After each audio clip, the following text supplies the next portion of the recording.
Chicago Tonight, Latino Voices is made possible in part by Allstate and the Searle Funds at the Chicago Community Trust.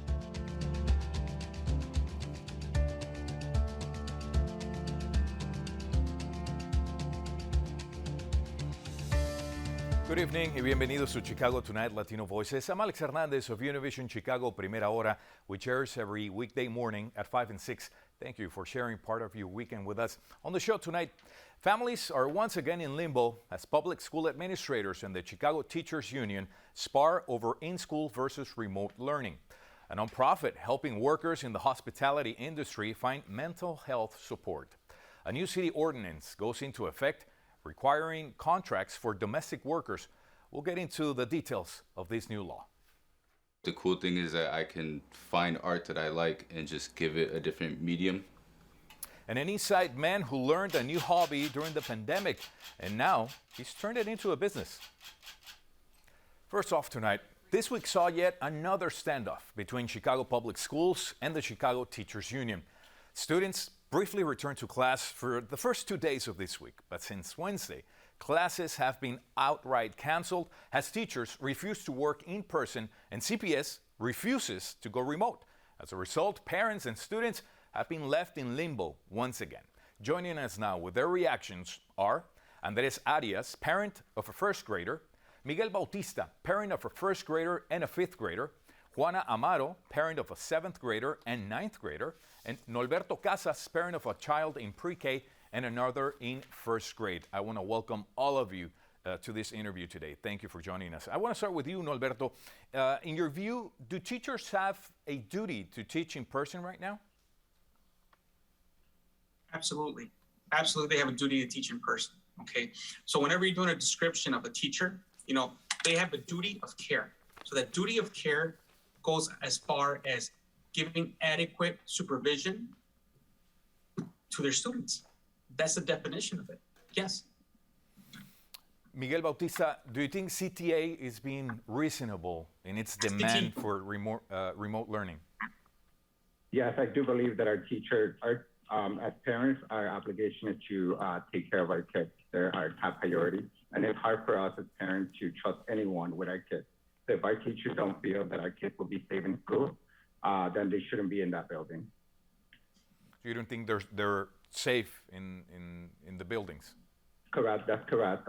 Based on the testing in our school, we have less than 20% of our students are being tested, and even a slow amount of vaccination rates as well. So in our opinion, our kids are not safe in the school at all. I want to go with you, Juana Amaro. Do you feel safe sending your children to school? Like just listening that some other parents think they're not safe in school. Do you feel your children are safe? What do they say? Do they feel safe? Absolutely not. I am not comfortable with my children being at school. My children are not comfortable being in school. They are slightly older than the rest of the panelists, so they're able to, assess the situation for themselves. And there is basically no separation between one child and the other. There's no such thing. They're all in the lunchroom together, eating without their masks on. So, I don't think it's a safe situation for anyone involved. And I feel that it's a lot to ask teachers to be in a classroom with 30 students or more, trying to teach them when they are endangering themselves. Some schools have had COVID-related staffing problems, as you know. Andres, is being in school, even if a teacher isn't present, better than remote learning, in your opinion? I think so. I mean, to be honest with you, I think it's very important that this is the second year in the pandemic, so I think we have learned. I understand that the first time that it came around, there was a lot of hesitation, a lot of unknown. I think after 2 years, we have learned a lot about this disease. The new variant has proven that it's not as dangerous as the first ones that came along. And then the damage that the kids suffer the first 2 years by doing everything remote and missing the social aspect and really the education that they deserve. I think that the right thing to do is to have them at school. We also spoke to a CPS high school senior, Isabela Avila, who gave us her perspective on the situation. Here's what she had to say. from the beginning, I'm kind of feeling like relieved, almost like, okay, I'm at home. I don't have to go into the building again. I go to Lane Tech, one of the biggest schools. We can't social distance there. But at the same time, I'm like, well, I'm still missing out on school. Not being remote to me is better than not going to school at all. So it is frustrating. I need to get in from outside of school for like college apps that I would need to be talking to teachers about or counselors about. But I can't do that right now. And it puts everything at a halt. But at the same time, colleges aren't going to change their deadlines just because CPS isn't in class. Right, just imagine how many high schoolers are going through that. Norberto, as we all know, a surge in cases occurred over the winter break. Do you think CPS has done or is doing enough to keep children and teachers safe? I wish I had a magic wand and I could make all of this go away. I wish I could make a magic wand and make the risk to children and families 0%. But a magic wand doesn't exist. Okay, and all you can do is just plan for the best, do the mitigations. Okay, this is not the first pandemic in history. There was the 1918, 1957, 1968.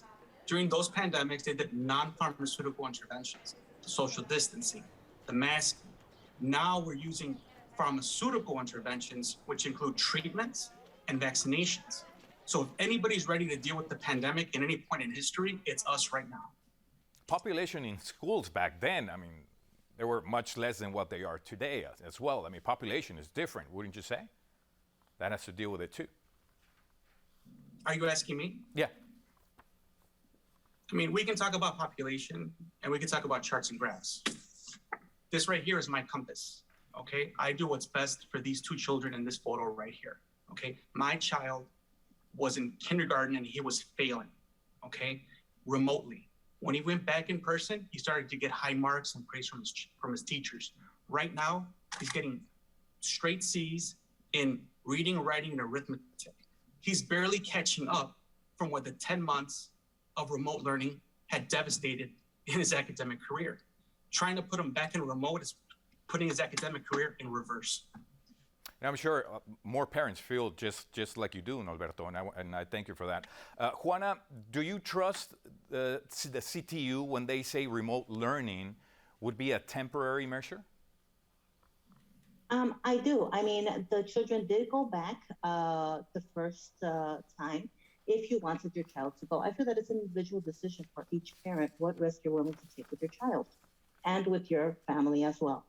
And I do feel that children should be allowed, or parents should be allowed to choose whether they want their child to go back or not. However, I don't feel that it is an extraordinary thing to ask for an additional 2 weeks, which is what I believe the CTU was asking for. It's just 2 weeks. And I believe them when they say that that's all they want. They want 2 weeks and safety precautions. I know that personally at my schools, at other schools, they do have a lot of measures. They do have the money to have masks for everyone. They do have higher vaccinated rates, but that is not the case. What would you like to see happen? What would you like CPS to do?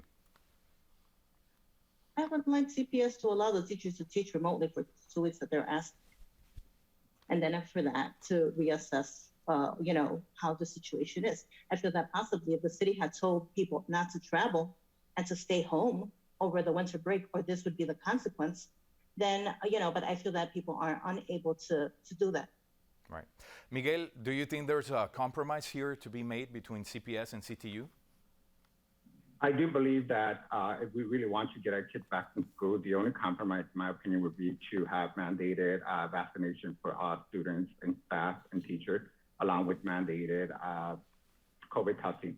The reason why it's important is because as someone who has been infected by COVID, who had 3, including the booster shot, I was easily able to get affected with this contagion virus that we have, this variant of it. So the only way we can protect our teachers, our kids, and our staff there, it's important that we put these measures in place. Otherwise, we're going to continue to see the rise in the cases, not only in school, but throughout the city of Chicago. And just to finish this interview, we have just under a minute. I want to go with you, Andres. Do you think that the approach for younger children, like your first grader, could or should be different than for high schoolers? Actually, that is a great argument and a great angle. I think it is. I think younger children like mine definitely need more the attention to be in class and socializing than an older student, like maybe a high schooler, where they can, be a little more independent. So I think that in that sense, maybe the younger children should be the first ones back in, because they need way more attention. Okay. And I will put it as that, yeah. Well, I want to thank all of you for joining us today. I know this is definitely an interesting issue and one that we're definitely going to be hearing about in the next few days. I want to thank Andrés Arias, Miguel Bautista, Juan Amaro, and Norberto Casas. Thank you very much. You're welcome. Thank you. Thank you. Thank you for the voice. In Chicago and other cities across the country, Latino workers are the backbone of the restaurant industry, and the pandemic has had a disproportionate effect on the physical, emotional, and financial health of the restaurant workers. 3 years ago, a group of hospitality workers created a nonprofit aimed at getting mental health care for struggling workers. Here, Support Staff's founders talk about their mission and their Humboldt Park storefront, People Over Profit. This is an industry where people take better care of their guests than they do themselves. And I enjoyed our meal very much. You can have the majority of folks be great to you, but it's those 10% of like negative experiences that over a year, 5 years, 10 years, like really kind of gets to you. So many times we're told, like, it doesn't matter what you're going through in your life, leave it at the door. When you come in, you just have to like put your face on, and that takes a toll on your emotions. So with Support Staff, we started it as an answer to the hospitality community and the way that we've been treated, especially throughout the pandemic. A lot of people were out there risking their lives without health insurance, and then on top of it to not get the proper care or the long hours or be dehumanized by the general public. We have a lot of different programs. Right now we have our bite-sized educational series, and that is little mini psychoeducational series that breaks down like what is mental health, what's emotional labor, stress, coping mechanisms, things like that. We also have a therapist consultation form. So DJ Watson, who's our director of therapeutic services, that will then get you a consultation with DJ and help connect them to a therapist that could be good for their particular needs. For People Over Profit, that addresses some of these things that do affect your mental health, and that is your livelihood, that is your clothing, that is your food, and we're just trying to pull together the resources that we have to kind of alleviate some of these stresses. And what 2020 has really exposed is that like we need to have each other's backs. Like we need to be taking care of each other. Well, you can find more on Support Staff and People Over Profit on our website. Up next, details on a new ordinance requiring contracts for domestic workers. Stay with us.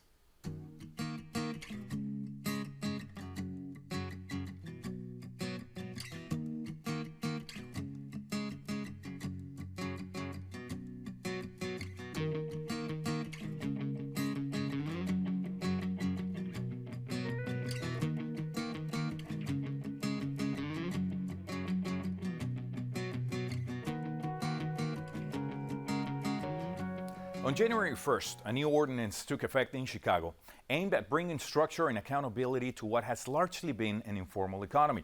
The Chicago Domestic Workers Contract Mandate covers jobs like nannies, home care workers, and home cleaners. It requires their employers give them a written contract with mutually agreed upon terms. Among the requirements for the contract are: the contract must be in the worker's preferred language. It must spell out their wage, work schedule, and scope of work responsibilities. And the contract should be reviewed annually or whenever there is a change in job duties. Joining us now with more are Margarita Valenzuela Klein, Director of Member Organizing at the Faith-Based Labor Organization Arise Chicago, and Militza Pagan, an attorney with the Shriver Center on Poverty Law. Both Arise Chicago and the Shriver Center are members of the Mayor's Protecting Workers Working Group, which advocates for the rights of domestic workers. I want to welcome both of you. Thank you for joining us. And I want to start with you, Margarita. Why do you believe this ordinance is necessary? there is, with the domestic workers in particularly, has been perceived as individual contractors, and it's for the nature of the job. In many cases, they are not seen as workers, and that is exactly what they are. They are workers who should be recognized with a minimum wage. They should be recognized with certain guarantees, and that is why this ordinance it becomes crucial and very important for them. Melitza, how many workers in Chicago could this ordinance affect, and what do we know about who they are? Yeah, so we know that there are around 56,000 domestic workers in the general Chicagoland area. And so we know that this is going to affect thousands of domestic workers. They are generally, people of color. About 20% are Latina, mainly Latina workers. This population is overwhelmingly female. About 90% of domestic workers in the Chicagoland area are women. And so we also know that they're also a pretty low-income workforce. The average domestic workers in the Chicagoland area only makes about $12 an hour, and this is based on a 2019 study from the most recent data we have on domestic workers. Do they need to be employed 40 hours a week to have this contract, or could they work 20 hours a week and have this contract?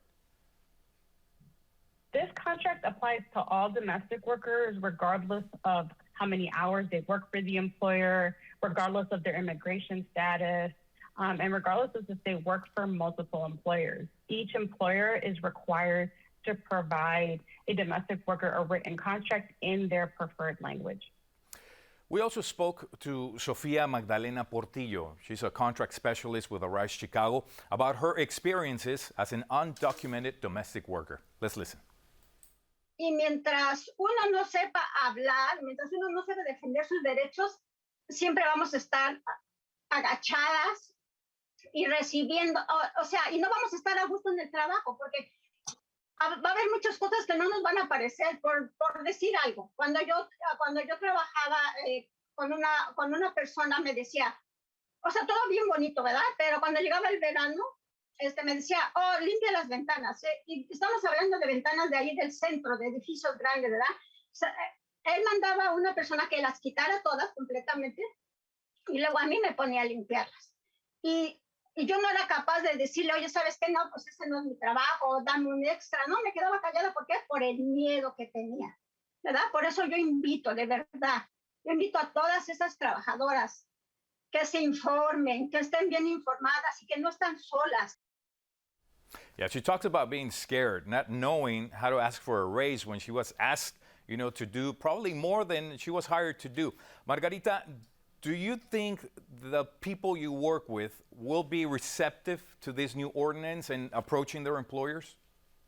Well, I think it's a combination of, we have been providing trainings, public trainings via Facebook Live and via Zoom since September. And actually the reception has been overwhelming, very, very good.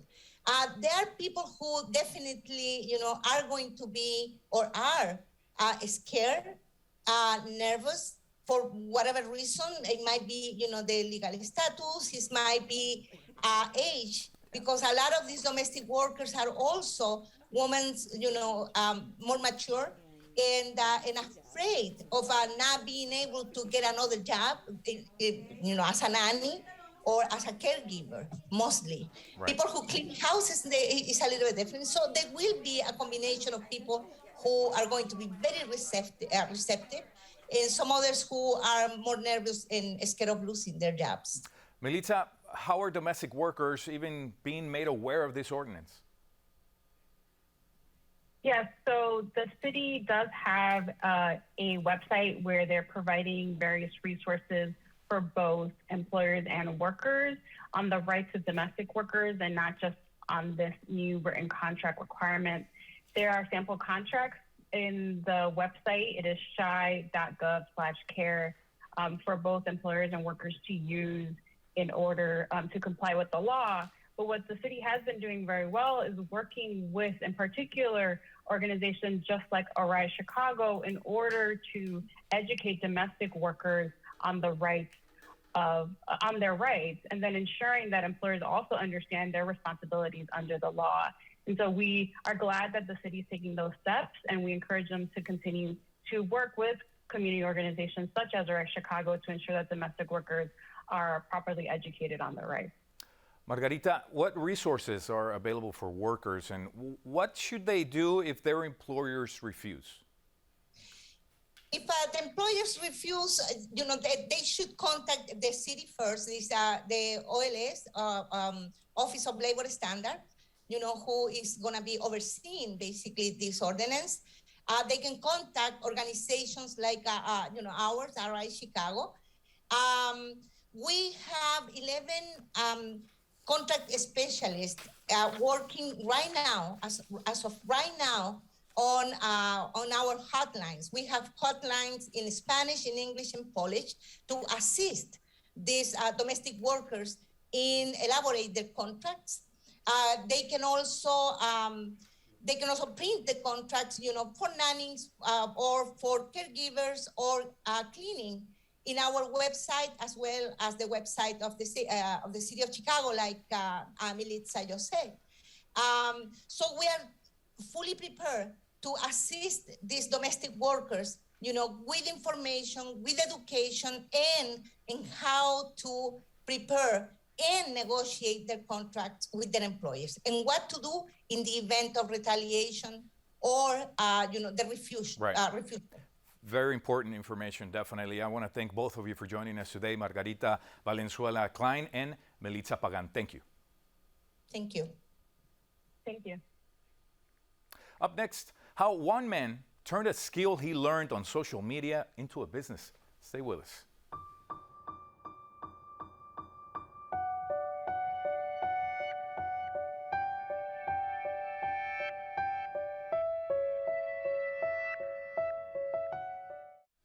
Remember back in 2020 when it seemed like everyone started baking bread at once? In the early days of the pandemic, many Chicagoans used social media to learn new skills and hobbies. One of them is Juan Lopez, a lifelong East Sider who used TikTok videos to teach himself a new skill that he later turned into a small business last summer. Many people did that. Producer Erika Gunderson has the story. I can't do stars. That's been my limitation. One of the first rugs that somebody asked me for, it was their logo, and it had a bunch of little tiny stars.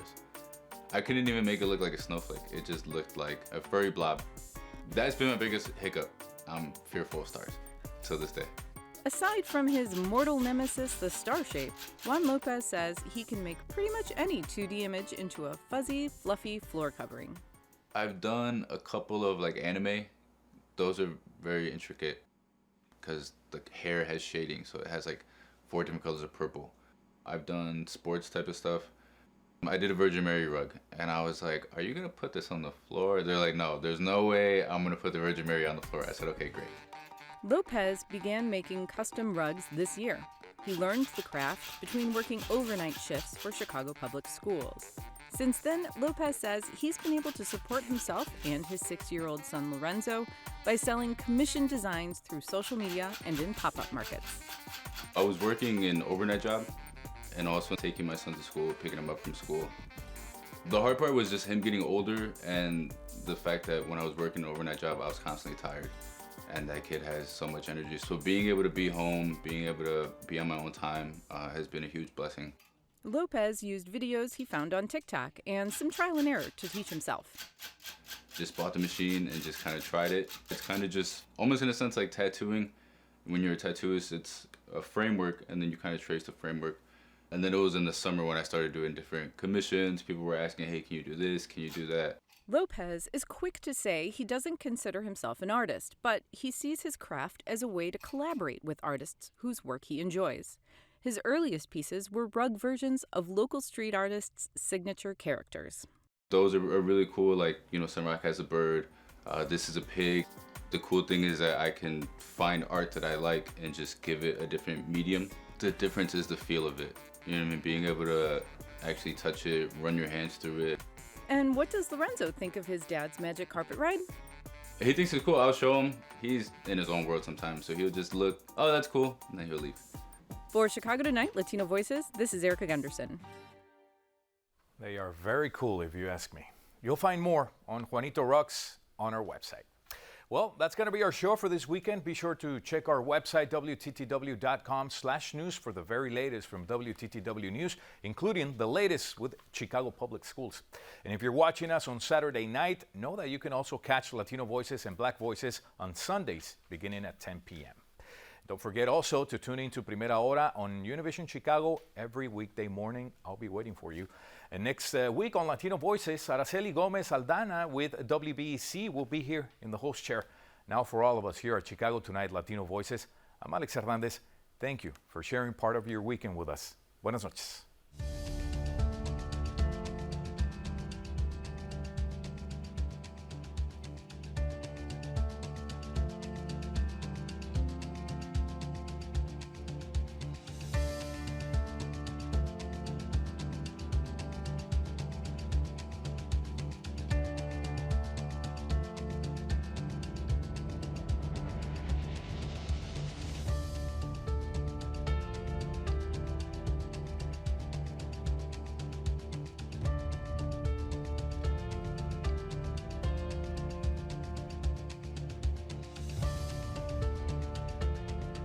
Closed captioning is made possible by Robert A. Clifford and Clifford Law Offices, a Chicago personal injury and wrongful death firm that supports free educational initiatives in the legal profession.